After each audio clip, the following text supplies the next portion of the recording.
ਤੁਸੀਂ ਖਾਲਿਸਤਾਨ ਨੂੰ ਕਿਵੇਂ ਦੇਖਦੇ ਹੋ? ਇਹ ਅੱਜ ਸਨਾਤਨ ਮਤ ਦੇ ਲੋਕ ਦਿੱਲੀ ਦੇ ਤਖਤ ਤੇ ਬੈਠੇ ਨੇ।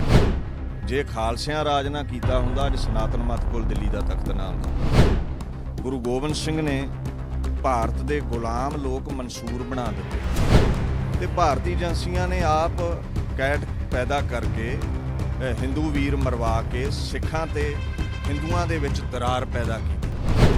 ਅਗਰ ਕਿਸੇ ਨੇ ਰਾਈਫਲ ਚੁੱਕੀ ਹੈ ਉਹ ਗਵਰਨਮੈਂਟ ਦੇ ਕਰਕੇ ਹੀ ਸਭ ਕੁਝ ਉਦੋਂ ਹੋਇਆ। ਸਿੱਖ ਕਦੇ ਵੀ ਹਿੰਦੂ ਦਾ ਦੁਸ਼ਮਣ ਨਹੀਂ, ਹਿੰਦੂ ਕਦੇ ਵੀ ਸਿੱਖਾਂ ਦੇ ਦੁਸ਼ਮਣ ਨਹੀਂ। ਸਰਕਾਰ ਤਾਂ ਸ਼ਰੇਆਮ ਕਹਿੰਦੀ ਹੈ ਕਿ ਅਸੀਂ ਹਿੰਦੂ ਰਾਸ਼ਟਰ ਬਣਾਉਣਾ ਹੈ। ਜਦੋਂ ਖਾਲਸਾ ਤਖਤ ਤੇ ਬੈਠਾ ਸੀ ਅਸੀਂ 17 ਵਾਰ ਦਿੱਲੀ ਜਿੱਤੀ, ਉਦੋਂ ਖਾਲਸੇ ਦਾ ਰਾਜ ਸੀ। ਸਾਡੀ ਆਬਾਦੀ ਥੋੜੀ ਹੈ, ਸਨਾਤਨਵਤੀਆਂ ਦੀ ਆਬਾਦੀ ਜ਼ਿਆਦੀ ਹੈ, ਇਸੇ ਕਰਕੇ ਰਾਜ ਕਰ ਰਹੇ ਨੇ। ਖਾਲਸੇ ਨੇ 17 ਵਾਰ ਦਿੱਲੀ ਜਿੱਤੀ ਹੈ ਤੇ ਪਤਾ ਕੋਈ ਨਹੀਂ ਹੁੰਦਾ ਸਮੇਂ ਦੇ ਗੇੜ ਦਾ 18ਵੀਂ ਵਾਰ ਕਦੋਂ ਖਾਲਸੇ ਦਾ ਰਾਜ ਹੋ ਜਾਵੇ। ਔਰੰਗਜ਼ੇਬ ਦਾਵਾ ਕਰਦਾ ਸੀ ਵੀ ਮੇਰਾ ਖੁਰਾ ਕੁਝ ਨਹੀਂ ਮਿਟ ਸਕਦਾ, ਅੱਜ ਕਿੱਥੇ ਹੈ? ਬੀਬੀ ਇੰਦਰਾ ਗਾਂਧੀ ਨੇ ਦਾਵਾ ਕੀਤਾ ਮੈਂ ਸਾਰੇ ਧਰਮ ਮੁਕਾ ਦੇਵਾਂਗੀ, ਜੰਜੂ ਦਾ ਹੀ ਬੋਲਬਾਲਾ ਹੋਵੇਗਾ। ਅੱਜ ਬੀਬੀ ਇੰਦਰਾ ਗਾਂਧੀ ਕਿੱਥੇ? ਰਣਜੀਤ ਸਿੰਘ ਦੇ ਰਾਜ ਵੇਲੇ ਵੀ ਤਾਂ ਮਿਨੋਰਿਟੀ 'ਚ ਸੀਗੇ ਸਿੱਖ। ਉਦੋਂ ਮੁਸਲਮਾਨ ਗਿਣਤੀ 80-82% ਮੁਸਲਮਾਨ ਗਿਣਤੀ ਸੀ, ਬਾਕੀ ਹਿੰਦੂ ਗਿਣਤੀ ਸੀ। ਉਦੋਂ ਵੀ ਰਾਜ ਕੀਤਾ ਉਹਨਾਂ ਨੇ।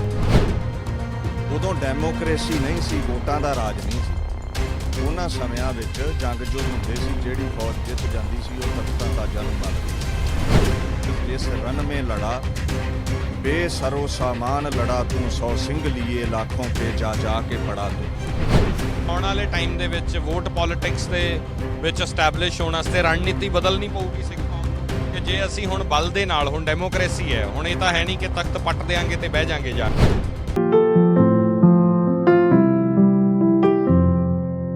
ਦਿੱਲੀ ਤੋਂ ਲੈ ਕੇ ਪਟਨਾ ਸਾਹਿਬ ਤੱਕ ਜਿੱਥੇ ਸਾਹਿਬੇ ਕਮਾਲ ਸਰਬੰਸਦਾਨੀ ਸ਼੍ਰੀ ਗੁਰੂ ਗੋਬਿੰਦ ਸਿੰਘ ਜੀ ਮਹਾਰਾਜ ਦੇ ਪ੍ਰਕਾਸ਼ ਪੁਰਬ ਦੀ ਸੰਗਤਾਂ ਦੇ ਵਿੱਚ ਉਤਸ਼ਾਹ ਹੈ, ਸ਼ਰਧਾ ਹੈ, ਉੱਥੇ ਹੀ ਇਸ ਵਾਰ ਇਹ ਵੀ ਹੈ ਕਿ ਗੁਰੂ ਸਾਹਿਬ ਸਾਨੂੰ ਉਸ ਜੰਗ ਦੇ ਵਿੱਚ, ਉਸ ਲੜਾਈ ਦੇ ਵਿੱਚ ਜਿੱਥੇ ਕਿਸਾਨ ਸਾਡੇ ਬੈਠੇ ਨੇ, ਉੱਥੇ ਆਸ਼ੀਰਵਾਦ ਬਖਸ਼ੋ, ਸਾਨੂੰ ਬਲ ਬਖਸ਼ੋ ਕਿ ਉਹ ਜਿੱਤ ਪ੍ਰਾਪਤ ਹੋਵੇ।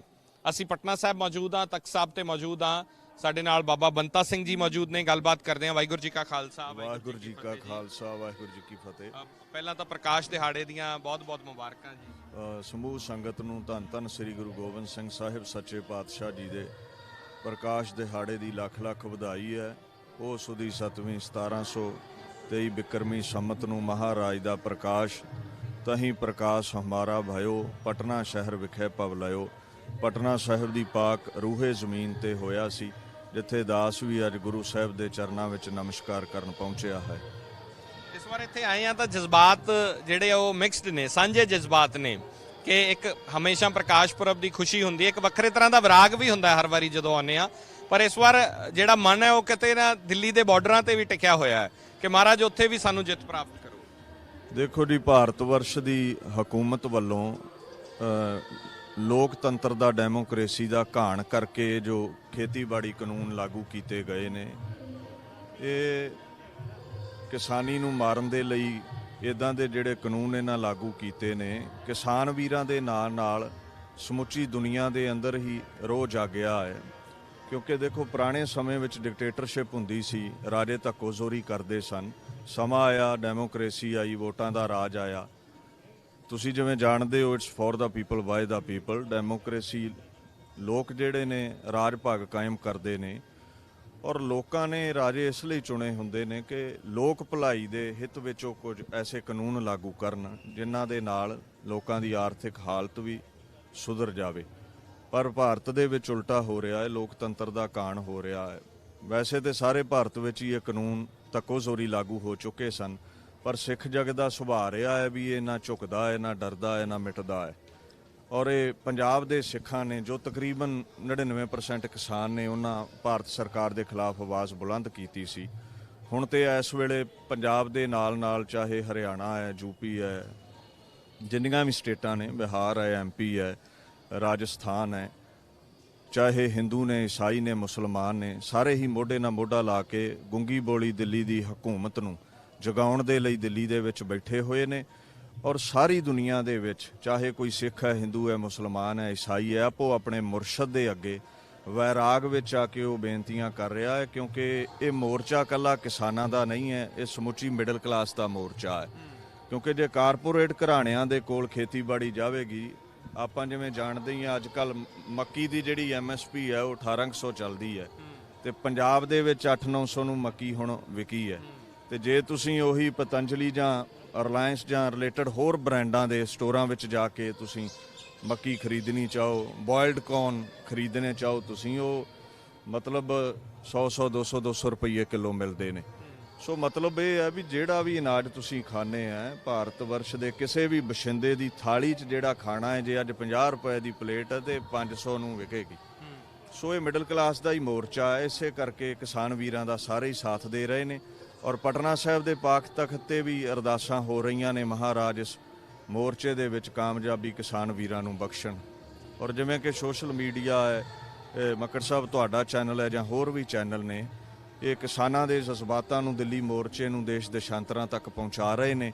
ਦੂਜੇ ਪੱਖ ਵਿੱਚ ਜਿਹੜਾ ਨੈਸ਼ਨਲ ਮੀਡੀਆ ਹੈ ਉਹ ਭਾਰਤ ਦੀ ਹਕੂਮਤ ਦਾ ਗੁਲਾਮ ਬਣ ਕੇ ਕੋਈ ਵੀ ਸੱਚੀ ਖਬਰ ਨਹੀਂ ਪਹੁੰਚਾ ਰਿਹਾ, ਸਰਕਾਰ ਦਾ ਪੱਖ ਪੇਸ਼ ਕਰ ਰਿਹਾ ਹੈ ਪਰ ਕਿਸਾਨਾਂ ਦਾ ਪੱਖ ਨਹੀਂ ਪੇਸ਼ ਕਰ ਰਹੇ। ਮੈਂ ਉਹ ਨੈਸ਼ਨਲ ਮੀਡੀਆ ਵਾਲਿਆਂ ਨੂੰ ਵੀ ਕਹਿਣਾ ਚਾਹੁੰਦਾ ਵੀ ਤੁਹਾਡੇ ਬੱਚੇ ਵੀ ਆਨੀ ਖਾਂਦੇ ਨੇ, ਚਾਹੇ ਪੀਜ਼ੇ ਖਾਂਦੇ ਹੋ, 버ਗਰ ਖਾਂਦੇ ਹੋ, ਇਹ ਅਨਾਜ ਤੇ ਅਖੀਰ ਕਿਸਾਨ ਹੀ ਪੈਲੀਆਂ 'ਚ ਉਗਾ ਕੇ ਦਿੰਦੇ ਨੇ। ਜੇ ਕਿਸਾਨਾਂ ਦੇ ਕੋਲ ਖੇਤ ਨਾ ਰਹੇ ਤੇ ਆਪਾਂ ਜਾਣਦੇ ਹਾਂ ਭਾਰਤ ਦਾ ਜਿਹੜਾ ਆਰਥਿਕ ਤੌਰ ਤੇ ਹਾਲ ਹੈ ਉਹ ਬੜਾ ਮੰਦਾ ਹੋਵੇਗਾ, ਬੜੀ ਮਹਿੰਗਾਈ ਹੋ ਜਾਵੇਗੀ, ਸਾਰਿਆਂ ਨੂੰ ਮੁਸ਼ਕਲ ਆਵੇਗੀ। ਹਾਂਜੀ, 26 ਤਰੀਕ ਦਾ ਮਾਰਚ ਹੈ, ਦਿੱਲੀ ਦੇ ਰਿੰਗ ਰੋਡ ਦੇ ਉੱਤੇ ਟਰੈਕਟਰ ਮਾਰਚ ਕਰਨਾ ਹੈ। ਬਹੁਤ ਜ਼ਿਆਦਾ ਇਸ ਨੂੰ ਲੈ ਕੇ ਕਈ ਤਰ੍ਹਾਂ ਦੇ ਜਜ਼ਬਾਤ ਨੇ ਲੋਕਾਂ ਦੇ ਵਿੱਚ, ਕਿਸ ਤਰ੍ਹਾਂ ਹੋਣਾ ਚਾਹੀਦਾ ਤੁਹਾਨੂੰ ਲੱਗਦਾ? ਦੇਖੋ ਜੀ, ਦੇਸ਼ਾਂ ਦੇਸ਼ਾਂਤਰਾਂ ਚੋਂ ਵੀ, ਫੋਰਨ ਕੰਟਰੀਜ਼ ਚੋਂ ਵੀ ਲੋਕ ਪਹੁੰਚ ਰਹੇ ਨੇ। ਆਪਾਂ ਦੇਖਿਆ ਹੈ ਸਿੰਘੂ ਮੋਰਚੇ ਤੇ, ਟਿਕਰੀ ਬਾਰਡਰ ਤੇ, ਜਾਂ ਦਸ ਇੱਧਰ ਗਾਜ਼ੀਪੁਰ ਬਾਰਡਰ ਵੀ ਗਿਆ ਸੀ, ਉਹ ਵੀ 5-10 ਕਿਲੋਮੀਟਰ ਦੇ ਏਰੀਏ ਵਿੱਚ ਮੋਰਚਾ ਹੈ, ਲੱਖਾਂ ਦੀ ਗਿਣਤੀ ਹੈ। ਹੁਣ 26 ਤਰੀਕ ਦੇ ਮੱਦੇਨਜ਼ਰ ਆਪਾਂ ਦੇਖ ਰਹੇ ਹਾਂ ਸਾਰੀਆਂ ਹੀ ਭਾਰਤ ਦੀਆਂ ਸਟੇਟਾਂ ਚੋਂ ਉੱਥੇ ਕਿਸਾਨਾਂ ਨੇ ਪਹੁੰਚਣਾ ਹੈ। ਜਿਵੇਂ ਕਿਸਾਨ ਜਥੇਬੰਦੀਆਂ ਵੱਲੋਂ ਇੱਕ ਹੁਲਾਰਾ ਦਿੱਤਾ ਗਿਆ ਹੈ ਵੀ ਇਹ ਆਪਣਾ ਜਿਹੜਾ ਜੋਸ਼ੋ ਖਰੋਸ਼ ਹੈ ਸਰਕਾਰ ਨੂੰ ਦਿਖਾਇਆ ਜਾਵੇ, ਇਹ ਸਰਕਾਰ ਨੂੰ ਮਹਿਸੂਸ ਹੋਵੇ ਵੀ ਇਹ ਲੋਕਾਂ ਕਰਕੇ ਸਾਨੂੰ ਤਖਤ ਮਿਲਿਆ ਹੈ, ਸਾਡੇ ਕਰਕੇ ਲੋਕ ਨਹੀਂ। ਅਗਰ ਲੋਕਾਂ ਦੇ ਖਿਲਾਫ ਜਾਵਾਂਗੇ, ਖਿਲਾਫਤ ਕਰਾਂਗੇ, ਜੇ ਇੱਥੋਂ ਦੇ ਬਸ਼ਿੰਦਿਆਂ ਦੇ ਉਲਟ ਕਾਨੂੰਨ ਬਣਾਵਾਂਗੇ ਤੇ ਇਹ ਤਖਤ ਖੁੱਸ ਵੀ ਸਕਦਾ ਹੈ। ਸੋ ਜੋ ਇਹ ਜਥੇਬੰਦੀਆਂ ਨੇ ਉਹਨਾਂ ਦਾ ਤੇ ਇਹੀ ਇੱਕ ਬੋਲ ਹੈ ਵੀ ਇਹ ਸ਼ਾਂਤਮਈ ਰੱਖਣਾ ਇਸ ਅੰਦੋਲਨ ਨੂੰ, ਔਰ ਦਿੱਲੀ ਦੇ ਬਾਹਰ ਮਤਲਬ ਇੱਕ ਮਾਰਚ ਕੱਢਣਾ ਹੈ ਸ਼ਾਂਤਮਈ। ਔਰ ਬੜਾ ਜੋਸ਼ੋ ਖਰੋਸ਼ ਹੈ, ਆਪਾਂ ਦੇਖ ਰਹੇ ਹਾਂ ਪੰਜਾਬ ਤੋਂ ਵੀ ਟਰੈਕਟਰ ਆਦਿਕ ਲੈ ਕੇ ਹਜ਼ਾਰਾਂ ਹੀ ਕਿਸਾਨ ਚੱਲ ਪਏ ਨੇ, ਹੋਰਾਂ ਸਟੇਟਾਂ ਚੋਂ ਵੀ ਜਾ ਰਹੇ ਨੇ, ਜਾਂ ਯੂਪੀ ਤੋਂ ਵੀ ਦਾਸ ਵੇਖ ਰਿਹਾ ਸੀ, ਉੱਥੋਂ ਵੀ ਹਜ਼ਾਰਾਂ ਹੀ ਕਿਸਾਨ ਪਹੁੰਚ ਰਹੇ ਨੇ। ਹੁਣ ਇਹ ਜਿਹੜੀ ਭਾਰਤ ਦੀ ਸਰਕਾਰ ਹੈ ਉਸ ਨੂੰ ਇਹ ਸਮਝ ਰੱਖਣੀ ਚਾਹੀਦੀ ਹੈ। ਦੇਖੋ, ਸਿੱਖ ਜਗਤ ਦਾ, ਖਾਲਸੇ ਦਾ ਜਿਹੜਾ ਰਾਜ ਰਿਹਾ ਹੈ, ਜਿੱਦਾਂ ਬਾਣੀ ਦਾ ਫਰਮਾਨ ਹੈ, ਸਭ ਸੁਖਾਲੀ ਬੁੱਠੀਆਂ ਹੋਆ ਹਲੇਮੀ ਰਾਜਿਓ। ਰਾਜੇ ਪ੍ਰਜਾ ਦੀ ਰੱਖਿਆ ਲਈ ਹੁੰਦੇ ਨੇ, ਪ੍ਰਜਾ ਦੇ ਭਲੇ ਲਈ ਹੁੰਦੇ ਨੇ। ਔਰ ਹਲੇਮੀ ਰਾਜ ਜਿੱਥੇ ਸਾਰਿਆਂ ਨੂੰ ਮਤਲਬ ਇੱਕ ਜੈਸਾ ਵਿਵਹਾਰ ਕੀਤਾ ਜਾਵੇ, ਜਿੱਥੇ ਕਿਸੇ ਦੇ ਨਾਲ ਬੁਰਾਈ ਨਾ ਕੀਤੀ ਜਾਵੇ, ਸਾਰਿਆਂ ਨੂੰ ਜਿਹੜਾ ਹੈ ਰਾਜ ਦੇ ਵਿੱਚ ਆਰਥਿਕ ਤੌਰ ਤੇ ਮਦਦ ਮਿਲੇ, ਦੁੱਖ ਕਲੇਸ਼ ਨਾ ਕਿਸੇ ਨੂੰ ਕੋਈ ਹੋਵੇ, ਇੱਕ ਜੈਸਾ ਮਰਾਤਬਾ ਹੋਵੇ, ਇੱਕ ਜੈਸੀ ਰੋਟੀ ਮਿਲੇ। ਪਰ ਇਹ ਭਾਰਤ ਦੀ ਸਰਕਾਰ ਜਿਹੜੀ ਹੈ ਉਹ ਐਸਾ ਰਾਜ ਭਾਗ ਕਾਇਮ ਕਰਨ ਦੇ ਵਿੱਚ ਅਸਮਰੱਥ ਰਹੀ ਹੈ। ਲੋਕ ਆਵਾਜ਼ ਉਹਨਾਂ ਦੇ ਖਿਲਾਫ ਤਾਂ ਹੀ ਉੱਠੀ ਹੈ। ਉਹਨਾਂ ਨੂੰ ਖਾਲਸਾ ਰਾਜ ਤੋਂ, ਮਹਾਰਾਜਾ ਰਣਜੀਤ ਸਿੰਘ ਤੋਂ ਸਿੱਖਣਾ ਚਾਹੀਦਾ ਹੈ ਵੀ ਰਾਜ ਕਿਵੇਂ ਕਰਨਾ ਹੈ। ਜੇ ਹਲੇਮੀ ਰਾਜ ਨਹੀਂ ਕਰਨਗੇ ਤੇ ਇਲੈਕਸ਼ਨਾਂ ਦੇ ਵਿੱਚ ਆਪਾਂ ਵੇਖਦੇ ਹੀ ਹਾਂ ਤਖਤਾ ਕਦੋਂ ਪੁੱਠਾ ਹੋ ਜਾਵੇ। ਇਹ ਆਮ ਹੀ ਚੱਲਦਾ ਰਿਹਾ, ਸਰਕਾਰਾਂ ਆਉਂਦੀਆਂ ਨੇ ਜਾਂਦੀਆਂ। ਰਾਜ ਹੋਣਾ ਕੈਸਾ ਚਾਹੀਦਾ ਹੈ? ਮਹਾਰਾਜਾ ਰਣਜੀਤ ਸਿੰਘ ਦੇ ਰਾਜ ਦੀ ਆਪਾਂ ਅਕਸਰ ਚਰਚਾ ਕਰਦੇ ਹਾਂ। ਗੁਰੂ ਸਾਹਿਬ ਕੀ ਕਹਿ ਕੇ ਗਏ ਆ ਸਾਨੂੰ, ਜਾਂ 6ਵੀਂ ਪਾਤਸ਼ਾਹੀ ਜਦੋਂ ਸਿਆਸਤ ਤੇ ਧਰਮ ਨੂੰ ਕਹਿੰਦੇ ਆ ਕਿ ਸਿਆਸਤ ਧਰਮ ਤੋਂ ਸੇਧ ਲੈ ਕੇ ਅੱਗੇ ਚੱਲੇ, ਔਰ ਅੱਜ ਅਸੀਂ ਕਹਿ ਰਹੇ ਹਾਂ ਕਿ ਸਿਆਸਤ ਚੰਗੀ ਨਹੀਂ ਹੈ, ਅਸੀਂ ਸਿਆਸਤ ਨੂੰ ਕਿੰਨਾ ਮਾੜਾ ਕਹਿੰਦੇ ਆ, ਗਾਲਾਂ ਕੱਢਦੇ ਆ ਕਿ ਯਾਰ ਪੋਲੀਟੀਸ਼ੀਅਨ ਨਾ ਬਣੋ, ਜੋ ਮਰਜ਼ੀ ਬਣ ਜਾਓ। ਤਾਂ ਗੁਰਬਾਣੀ ਸਾਨੂੰ ਕਿਵੇਂ ਸੇਧ ਦਿੰਦੀ ਹੈ ਇਹਦੇ ਵਿੱਚ? ਦੇਖੋ ਜੀ, ਰਾਜ ਭਾਗ ਬਾਰੇ ਇੱਕ ਹੋਰ ਪੰਕਤੀ ਬਾਣੀ ਵਿੱਚ ਆਉਂਦੀ, ਬੇਗਮਪੁਰਾ ਸ਼ਹਿਰ ਕੋ ਨਾਉ, ਵੀ ਐਸਾ ਰਾਜ ਚਾਹੀਦਾ ਹੈ ਜਿੱਥੇ ਬੇਗਮ ਹੋਣ ਸਾਰੇ। ਹੁਣ ਦੇਖੋ, ਰਾਜਾ ਪ੍ਰਜਾ ਦੀ ਸਹਾਇਤਾ ਲਈ, ਰੱਖਿਆ ਲਈ ਹੁੰਦਾ, ਖੇਤ ਨੂੰ ਵਾੜ ਰੱਖਦੀ ਹੈ ਨਾ ਕਿ ਖਾਂਦੀ ਹੈ। ਪਰ ਅੱਜ ਦੇ ਸਮੇਂ ਵਿੱਚ ਵਾੜ ਖੇਤ ਨੂੰ ਖਾ ਰਹੀ ਹੈ, ਰਾਜੇ ਪ੍ਰਜਾ ਨੂੰ ਖਾ ਰਹੇ ਨੇ। ਗੁਰੂ ਹਰਗੋਬਿੰਦ ਸਾਹਿਬ ਨੇ ਜਿਹੜੀ ਮੀਰੀ ਪੀਰੀ ਦੀ ਬਾਤ ਪਾਈ ਹੈ ਨਾ, ਤੁਸੀਂ ਦੇਖੋਗੇ ਹਰਮੰਦਰ ਸਾਹਿਬ ਦੇ ਚਰਨਾਂ ਵੱਲ ਅਕਾਲ ਤਖਤ ਹੈ, ਸ਼ਕਤੀ ਦਾ ਕੇਂਦਰ। ਭਗਤੀ ਉੱਚੀ ਹੈ, ਸ਼ਕਤੀ ਚਰਨਾਂ ਵਿੱਚ ਹੈ। ਜੇ ਤਾਂ ਇਹ ਸਿਆਸਤ ਜਿਹੜੀ ਹੈ ਇਹ ਧਰਮ ਦੇ ਅਧੀਨ ਚੱਲੇ ਤੇ ਠੀਕ ਹੈ, ਜੇ ਸਿਆਸਤ ਧਰਮ ਤੇ ਹਾਵੀ ਹੋ ਜਾਵੇ ਤੇ ਉਹ ਆਪਾਂ ਵੇਖ ਹੀ ਰਹੇ ਅੱਜ ਭਾਰਤ ਦਾ ਕੀ ਹਾਲ ਹੈ। ਸਿਆਸਤ ਜਿਹੜੀ ਹੈ ਧਰਮ ਤੇ ਹਾਵੀ ਹੋ ਚੁੱਕੀ ਹੈ। ਆਪਦਾ ਜਿਹੜਾ ਧਾਰਮਿਕ ਪੱਖ ਹੈ ਇਹ ਲੋਕ ਛੱਡ ਚੁੱਕੇ ਨੇ। ਜਿਹੜਾ ਧਰਮੀ ਬੰਦਾ ਹੈ ਉਹ ਜ਼ੁਲਮੋ ਸਤਮ ਨਹੀਂ ਢਾਉਂਦਾ, ਉਹ ਲੋਕਾਂ ਦੇ ਗਿਰੇਬਾਨ ਨਹੀਂ ਘੁੱਟਦਾ। ਉਲਟਾ ਦੇਖੋ ਤੁਸੀਂ, ਪ੍ਰਧਾਨ ਮੰਤਰੀ ਜਿਹੜਾ ਭਾਰਤ ਦਾ ਹੈ ਇਹਨੂੰ ਕੋਈ ਦਇਆ ਨਹੀਂ ਹੈ, ਕੋਈ ਤਰਸ ਨਹੀਂ ਹੈ। ਤਕਰੀਬਨ 70 ਤੋਂ ਉੱਤੇ ਦਿੱਲੀ ਮੋਰਚੇ ਅੰਦਰ ਕਿਸਾਨਾਂ ਦੀਆਂ ਮੌਤਾਂ ਹੋ ਗਈਆਂ ਨੇ, ਉਹ ਆਪਾ ਵਾਰ ਗਏ ਨੇ, ਕੁਰਬਾਨ ਹੋ ਗਏ ਨੇ, ਪਰ ਇਹਨਾਂ ਦੇ ਅੰਦਰ ਕੋਈ ਦਇਆ ਨਹੀਂ ਹੈ। ਇਹ ਵੈਸੇ ਤੇ ਪਹਿਰਾਵਾ ਧਰਮ ਦਾ ਪਾ ਕੇ ਬੜੇ ਖੇਖਣ ਕਰਦਾ ਹੈ, ਪਰ ਧਿਆਨ ਦਿਓ ਤੁਸੀਂ, ਮਹਾਰਾਜ ਕਹਿੰਦੇ ਧੌਲ ਧਰਮ ਦਇਆ ਕਾ ਪੂਤ। ਧਰਮੀ ਉਹ ਹੈ ਜਿਹਦੇ ਅੰਦਰ ਦਇਆ ਹੈ। ਤੇ ਜੋ ਆਪਾਂ ਵੇਖ ਰਹੇ ਹਾਂ ਭਾਰਤ ਦੇ ਪ੍ਰਧਾਨ ਮੰਤਰੀ ਅੰਦਰ ਦਇਆ ਦਾ ਤੇ ਕੋਈ ਅੰਸ਼ ਜਾਪਦਾ ਨਹੀਂ ਹੈ। ਹਾਂਜੀ, ਤੇ ਇਹ ਲੋਕਾਂ ਦਾ ਹੱਕ ਮਾਰ ਰਿਹਾ ਹੈ। ਰਾਜਾ ਰਣਜੀਤ ਸਿੰਘ ਦੇ ਰਾਜ ਦੀ ਜਿਹੜੀ ਆਪਾਂ ਗੱਲ ਕਰਦੇ ਹਾਂ, ਇਹ ਕਾਮ ਹੀ ਸਾਖੀ ਪ੍ਰਚਲਿਤ ਹੈ ਵੀ ਜਦੋਂ ਕਾਲ ਪਿਆ ਉਹਨਾਂ ਗੋਦਾਮ ਖੋਲੇ ਔਰ ਲੋੜਵੰਦ ਲੋਕਾਂ ਤਾਈਂ ਆਪ ਨੂੰ ਰਾਤ ਬਰਾਤੇ ਪੰਡਾਂ 'ਚ ਅੰਨ ਚੁੱਕ ਕੇ ਪਹੁੰਚਾਇਆ ਉਹਨਾਂ ਨੇ ਆਪਣੇ ਮੋਢਿਆਂ ਤੇ। ਇੱਕੋ ਮਾਈ ਦੀ ਸਾਖੀ ਵੀ ਆਉਂਦੀ, ਉਹਨੇ ਆ ਕੇ ਤਵਾ ਘਸਾਇਆ ਰਾਜੇ ਦੇ ਪੈਰਾਂ ਨਾਲ, ਤੇ ਉਹ ਕਰਿੰਦੇ ਰਾਜੇ ਦੇ ਆਖਣ ਲੱਗੇ, ਮਾਈ ਇਹ ਕੀ ਕਰਦੀ ਹੈ? ਕਹਿੰਦੀ ਸੁਣਿਆ ਸਾਡਾ ਰਾਜਾ ਪਾਰਸ ਹੈ। ਰਾਜਾ ਖੇੜੇ ਵਿੱਚ ਆ ਕੇ ਕਹਿੰਦਾ ਵੀ ਇਹਦਾ ਤਵਾ ਲਓ, ਇਹਨੂੰ ਤੋਲ ਕੇ ਇਹਦੇ ਬਰਾਬਰ ਸੋਨਾ ਦੇ ਦਿਓ। ਇਹ ਰਾਜ ਹੈ ਜਿੱਥੇ ਕੋਈ ਭੁੱਖਾ ਨਹੀਂ ਮਰਦਾ, ਕਿਸੇ ਨੂੰ ਦੁੱਖ ਤਕਲੀਫ ਨਹੀਂ। ਇੱਥੇ ਲੱਖਾਂ ਬੰਦਾ ਜੇ ਗਿਣਤੀ ਮਿਣਤੀ 'ਚ ਪਈਏ ਤੇ ਕਰੋੜ ਤੋਂ ਉੱਤੇ ਦਿੱਲੀ ਦੇ ਮੋਰਚੇ ਵਿੱਚ ਅੱਜ ਤੱਕ ਕਿਸਾਨਾਂ ਦੀ ਆਮਦ ਹੋ ਚੁੱਕੀ ਹੈ, ਚਾਹੇ ਉਹ ਬੈਠੇ ਨੇ ਜਾਂ ਕੁਝ ਚਲੇ ਗਏ ਨੇ।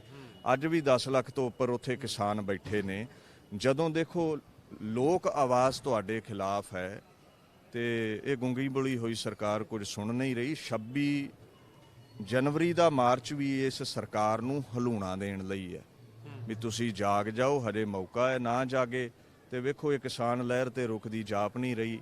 ਅੱਜ ਅਮਰੀਕਾ, ਕੈਨੇਡਾ, ਯੂਰਪ, ਇੰਗਲੈਂਡ ਦੇ ਬੜੇ ਬੜੇ ਚੈਨਲ, BBC ਆਦਿਕ ਚੈਨਲ ਵੀ ਦੇਖੋ ਆਪਣੀ ਜਿਹੜੀ ਗੱਲ ਹੈ ਕਿਸਾਨਾਂ ਦੀ ਕਰ ਰਹੇ ਨੇ। ਸੋ ਇਹ ਸਰਕਾਰ ਨੂੰ ਮੁੜਨਾ ਪਵੇਗਾ। ਸਰਕਾਰ ਲੋਕਾਂ ਦੇ, ਕਿਸਾਨਾਂ ਦੇ ਅਕੋਰਡਿੰਗ ਕਾਨੂੰਨ ਬਣਾਵੇ। ਬਹੁਤ ਚਰਚਾ ਹੋ ਰਹੀ ਹੈ, ਲਗਾਤਾਰ ਕਿਹਾ ਗਿਆ ਇੱਥੇ ਖਾਲਿਸਤਾਨ ਦੀ ਡਿਮਾਂਡ ਹੁੰਦੀ ਹੈ, ਅੱਤਵਾਦੀ, ਵੱਖਵਾਦੀ ਜਿਹੇ ਸ਼ਬਦ, ਉਹ ਸਾਰੀ ਚਰਚਾ ਹੋਣੀ ਦੁਬਾਰਾ ਮੁੜ ਤੋਂ, ਫਿਰ ਉਹ ਸਾਰੀਆਂ ਗੱਲਾਂ ਦੁਬਾਰਾ ਚਰਚਾ ਹੋ ਰਹੀ ਹੈ। ਤੁਹਾਡੇ ਅਕੋਰਡਿੰਗਲੀ ਤੁਸੀਂ ਖਾਲਿਸਤਾਨ ਨੂੰ ਕਿਵੇਂ ਦੇਖਦੇ ਹੋ? ਤੁਹਾਡੇ ਅਕੋਰਡਿੰਗਲੀ ਖਾਲਿਸਤਾਨ ਦਾ ਓਪੀਨੀਅਨ ਕੀ ਹੈ? ਦੇਖੋ ਜੀ, ਪਹਿਲੀ ਗੱਲ ਤਾਂ ਇਹ ਹੈ ਵੀ ਖਾਲਸਾ ਰਾਜ ਜਿਹੜਾ ਹੈ ਨਾ, ਇਹ ਅੱਜ ਸਨਾਤਨ ਮਤ ਦੇ ਲੋਕ ਦਿੱਲੀ ਦੇ ਤਖਤ ਤੇ ਬੈਠੇ ਨੇ, ਕੋਈ ਦੋ ਰਾਏ ਨਹੀਂ, ਪਰ ਇਹਨਾਂ ਦੇ ਕੋਲ ਰਾਜ ਭਾਗ ਇਸ ਲਈ ਹੈ ਕਿਉਂਕਿ ਖਾਲਸੇ ਨੇ ਦਿੱਲੀ ਪਹਿਲਾਂ ਮੱਲੀ ਸੀ। ਜੇ ਖਾਲਸਿਆਂ ਰਾਜ ਨਾ ਕੀਤਾ ਹੁੰਦਾ, ਅੱਜ ਸਨਾਤਨ ਮਤ ਕੋਲ ਦਿੱਲੀ ਦਾ ਤਖਤ ਨਾ ਹੁੰਦਾ। ਇਤਿਹਾਸ ਪੜ੍ਹੋ, ਹਿਸਟਰੀ ਆਫ ਇੰਡੀਆ ਪੜ੍ਹੋ ਤੁਸੀਂ। 1001 ਤੋਂ ਮਹਿਮੂਦ ਗਜ਼ਨਵੀ ਦਾ ਰਾਜ ਹੋਇਆ ਭਾਰਤ ਵਿੱਚ, ਔਰ ਗੁਰੂ ਗੋਬਿੰਦ ਸਿੰਘ ਪਾਤਸ਼ਾਹ ਸਮੇਂ ਤਕਰੀਬਨ 700-750 ਸਾਲ ਇਹ ਰਾਜ ਚੱਲਦਾ ਰਿਹਾ। ਕਲਗੀਧਰ ਮਹਾਰਾਜ ਨੇ ਖਾਲਸਾ ਸਾਜਿਆ। ਭਾਈ ਨੰਦ ਲਾਲ ਕਹਿੰਦੇ ਨੇ ਕਿ ਸ਼ੇਰਾਨੇ ਅਫਵਾਜ਼ੇ ਮਨਸੂਰੇ ਅਸ਼ਯਕਾ ਤਾਜ। ਗੁਰੂ ਗੋਬਿੰਦ ਸਿੰਘ ਨੇ ਭਾਰਤ ਦੇ ਗੁਲਾਮ ਲੋਕ ਮਨਸੂਰ ਬਣਾ ਦਿੱਤੇ। ਐਸੇ ਮਨਸੂਰ ਬਣੇ, ਉਹਨਾਂ ਜੰਗ ਜਿੱਤੇ। ਬਾਬਾ ਜੱਸਾ ਸਿੰਘ ਆਹਲੂਵਾਲੀਆ, ਬਾਬਾ ਬਘੇਲ ਸਿੰਘ, ਬਾਬਾ ਜੱਸਾ ਸਿੰਘ ਰਾਮਗੜੀਆ, ਇਹਨਾਂ ਦਿੱਲੀ ਜਿੱਤੀ, ਮੁਗਲੀਆ ਸਲਤਨਤ ਦਾ ਤਖਤ ਪੁੱਟਿਆ, ਖਾਲਸੇ ਦਾ ਰਾਜ ਹੋਇਆ। ਔਰ ਖਾਲਸੇ ਦੇ ਰਾਜ ਵਿੱਚੋਂ ਹੀ ਬਾਬਾ ਬੰਦਾ ਸਿੰਘ ਬਹਾਦਰ ਹੈ। ਖਾਲਸੇ ਦੇ ਰਾਜ ਤੇ ਹੀ ਮਹਾਰਾਜਾ ਰਣਜੀਤ ਸਿੰਘ ਹੈ, ਜਿਹਦਾ ਆਪਾਂ ਜ਼ਿਕਰ ਕਰ ਚੁੱਕੇ ਹਾਂ। ਬਾਬਾ ਬੰਦਾ ਸਿੰਘ ਬਹਾਦਰ ਦੇ ਸਮੇਂ ਖਾਲਸੇ ਦਾ ਰਾਜ ਵੇਖੋ ਕੈਸਾ ਹੈ। ਪੂੰਜੀਪਤੀਆਂ ਕੋਲੋਂ ਜ਼ਮੀਨਾਂ ਲੈ ਕਰਕੇ ਜਿਹੜੇ ਮੁਸ਼ੱਕਤ ਘਾਲਣ ਵਾਲੇ ਖੇਤਾਂ ਵਿੱਚ ਕਿਸਾਨ ਨੇ, ਉਹਨਾਂ ਨੂੰ ਦਿੱਤੀ ਗਈ। ਤੁਸੀਂ ਖਾਲਸੇ ਦੇ ਰਾਜ ਦਾ ਇੱਕ ਵੀ ਅੰਸ਼ ਮਾੜਾ ਵਿਖਾਓ, ਇਹ ਵਾਧੂ ਦਾ ਹਊਆ ਬਣਾਇਆ ਜਾ ਰਿਹਾ ਹੈ। ਜੇ 84 ਦੇ ਦੌਰ ਵਿੱਚ ਕੋਈ ਕਿਸੇ ਨੇ ਰਫਲਾਂ ਚੁੱਕੀਆਂ ਨੇ ਤੇ ਭਾਰਤੀ ਏਜੰਸੀਆਂ ਨੇ ਆਪ ਕੈਟ ਪੈਦਾ ਕਰਕੇ ਹਿੰਦੂ ਵੀਰ ਮਰਵਾ ਕੇ ਸਿੱਖਾਂ ਤੇ ਹਿੰਦੂਆਂ ਦੇ ਵਿੱਚ ਦਰਾਰ ਪੈਦਾ ਕੀਤੀ, ਝਗੜੇ ਪੈਦਾ ਕੀਤੇ। ਅਗਰ ਕਿਸੇ ਨੇ ਰਾਈਫਲ ਚੁੱਕੀ ਹੈ, ਉਹ ਗਵਰਨਮੈਂਟ ਦੇ ਕਰਕੇ ਹੀ ਸਭ ਕੁਝ ਉਦੋਂ ਹੋਇਆ ਹੈ। ਇਹ ਜਿੰਨੇ ਵੀ ਕਾਂਡ ਹੋਏ ਨੇ ਉਦੋਂ ਹਿੰਦੂ ਵੀਰ ਮਾਰੇ ਗਏ ਨੇ, ਸਾਰਾ ਏਜੰਸੀਆਂ ਨੇ ਕਾਰਾ ਕਰਵਾਇਆ ਹੈ। ਸਿੱਖ ਕਦੇ ਵੀ ਹਿੰਦੂ ਦਾ ਦੁਸ਼ਮਣ ਨਹੀਂ, ਹਿੰਦੂ ਕਦੇ ਵੀ ਸਿੱਖਾਂ ਦੇ ਦੁਸ਼ਮਣ ਨਹੀਂ। ਇਹ ਕੁਝ ਲੀਡਰ ਹੁੰਦੇ ਨੇ, ਕੁਝ ਕਰਿੰਦੇ ਹੁੰਦੇ ਨੇ ਜੋ ਸਿਆਸੀ ਰੋਟੀਆਂ ਸੇਕਣ ਦੇ ਲਈ ਧਰਮਾਂ ਦਾ ਪਾੜਾ ਖੜਾ ਕਰਦੇ ਨੇ। ਸੋ ਖਾਲਸੇ ਕੇਂਦਰ ਦੀ ਸਰਕਾਰ ਤਾਂ ਸ਼ਰੇਆਮ ਕਹਿੰਦੀ ਹੈ ਕਿ ਅਸੀਂ ਹਿੰਦੂ ਰਾਸ਼ਟਰ ਬਣਾਉਣਾ ਹੈ ਇੱਥੇ। ਨਹੀਂ ਦੇਖੋ, ਮੈਂ ਇਹ ਗੱਲ ਕਹਿਣਾ ਹੈ ਵੀ ਤੁਸੀਂ ਅੱਜ ਤਖਤ ਤੇ ਬੈਠੇ ਹੋ, ਤੁਹਾਡਾ ਰਾਜ ਹੈ। ਜਦੋਂ ਖਾਲਸਾ ਤਖਤ ਤੇ ਬੈਠਾ ਸੀ, ਅਸੀਂ 17 ਵਾਰ ਦਿੱਲੀ ਜਿੱਤੀ ਹੈ, ਉਦੋਂ ਖਾਲਸੇ ਦਾ ਰਾਜ ਸੀ। ਤੇ ਜੇ ਅੱਜ ਡੈਮੋਕ੍ਰੇਸੀ ਆ ਗਈ, ਦੇਖੋ ਅੱਜ ਸਿਰਾਂ ਦਾ ਮੁੱਲ ਹੈ, ਵੋਟਾਂ ਦਾ ਮੁੱਲ ਹੈ। ਸਾਡੀ ਆਬਾਦੀ ਥੋੜੀ ਹੈ, ਸਨਾਤਨਵਤੀਆਂ ਦੀ ਆਬਾਦੀ ਜ਼ਿਆਦੀ ਹੈ, ਇਸੇ ਕਰਕੇ ਰਾਜ ਕਰ ਰਹੇ ਨੇ। ਤੇ ਕਦੇ ਸਮਾਂ ਆਵੇਗਾ ਜੇ ਖਾਲਸੇ ਨੇ 17 ਵਾਰ ਦਿੱਲੀ ਜਿੱਤੀ ਹੈ, ਤੇ ਪਤਾ ਕੋਈ ਨਹੀਂ ਹੁੰਦਾ ਸਮੇਂ ਦੇ ਗੇੜ ਦਾ 18ਵੀਂ ਵਾਰ ਕਦੋਂ ਖਾਲਸੇ ਦਾ ਰਾਜ ਹੋ ਜਾਵੇ। ਇਹ ਚੱਲਦਾ ਰਿਹਾ, ਵੇਖੋ ਕਿਸੇ ਦੀ ਮੋਹਰ ਨਹੀਂ ਲੱਗੀ। ਔਰੰਗਜ਼ੇਬ ਦਾਵਾ ਕਰਦਾ ਸੀ ਵੀ ਮੇਰਾ ਖੁਰਾ ਖੋਜ ਨਹੀਂ ਮਿਟ ਸਕਦਾ, ਅੱਜ ਕਿੱਥੇ ਹੈ। ਬੀਬੀ ਇੰਦਰਾ ਗਾਂਧੀ ਨੇ ਦਾਵਾ ਕੀਤਾ ਮੈਂ ਸਾਰੇ ਧਰਮ ਮੁਕਾ ਦੇਵਾਂਗੀ, ਜੰਜੂ ਦਾ ਹੀ ਬੋਲਬਾਲਾ ਹੋਵੇਗਾ। ਅੱਜ ਬੀਬੀ ਇੰਦਰਾ ਗਾਂਧੀ ਕਿੱਥੇ ਹੈ। ਜੇ ਅੱਜ ਦੇ ਹੁਕਮਰਾਨ ਇਦਾਂ ਚੱਲਣਗੇ ਵੀ ਸਾਰੇ ਧਰਮ ਮਿਟਾ ਕੇ ਅਸੀਂ ਦੁਨੀਆ ਤੇ ਇੱਕ ਧਰਮ ਖੜਾ ਕਰ ਦੇਵਾਂਗੇ, ਇਸ ਗੱਲ ਦਾ ਖਿਆਲ ਰੱਖਿਓ, ਆਪਣੇ ਘਰ ਵਿੱਚ ਉਹ ਰਹਿ ਸਕਦਾ ਹੈ ਜੋ ਆਪਾਂ ਨੂੰ ਭਾਉਂਦਾ ਹੈ।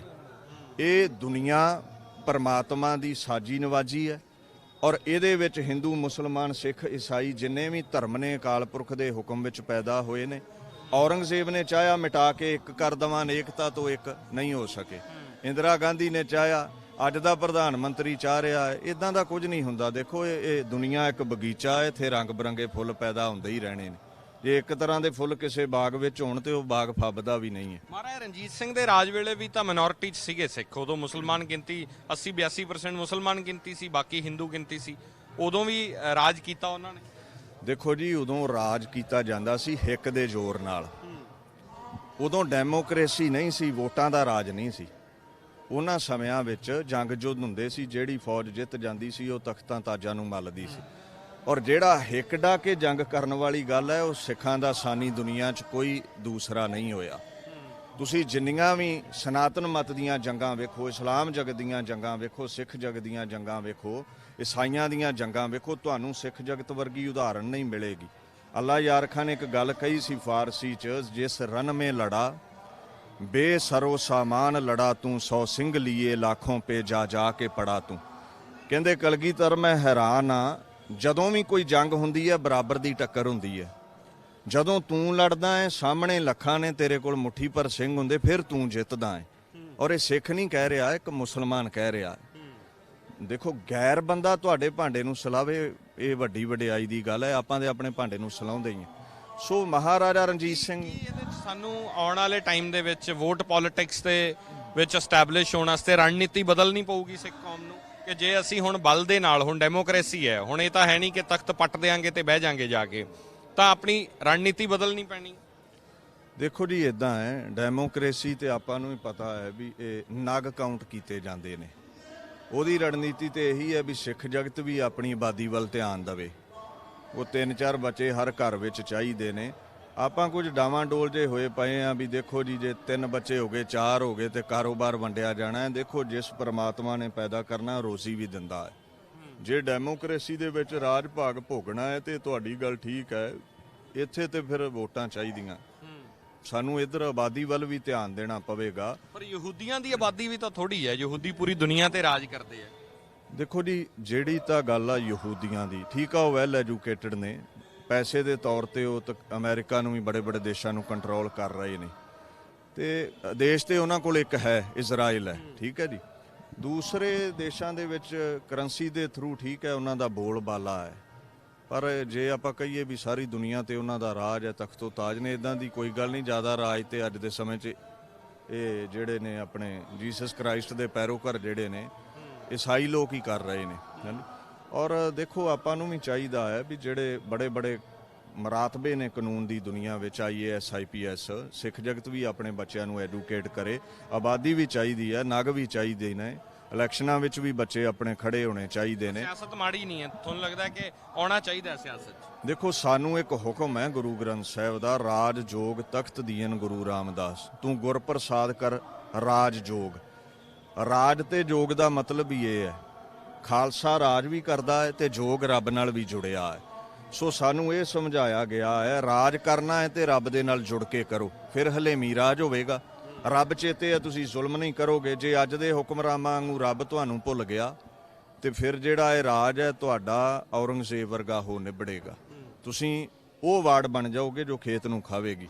ਤੁਸੀਂ ਮਤਲਬ ਦੁਨੀਆ ਦੇ ਉੱਤੇ ਜ਼ੁਲਮ ਸਤਮ ਹਟਾਓਗੇ ਫਿਰ ਲਾਹਨਤਾਂ ਹੀ ਐਸੇ ਰਾਜਿਆਂ ਨੂੰ ਪੈਂਦੀਆਂ ਨੇ ਜਿਹਨੂੰ ਕਹਿ ਦਿੰਦੇ ਨਾ ਵੀ ਤਪੋਂ ਰਾਜ ਤੇ ਰਾਜੋਂ ਨਰਕ। ਅੱਜ ਦੇ ਹੁਕਮਰਾਨ ਇਸ ਤਰ੍ਹਾਂ ਚੱਲ ਰਹੇ ਨੇ। ਰਾਜਾ ਰਣਜੀਤ ਸਿੰਘ ਬੰਦਾ ਸਿੰਘ ਬਹਾਦਰ ਨੂੰ ਦੁਨੀਆ ਯਾਦ ਕਰਦੀ ਹੈ।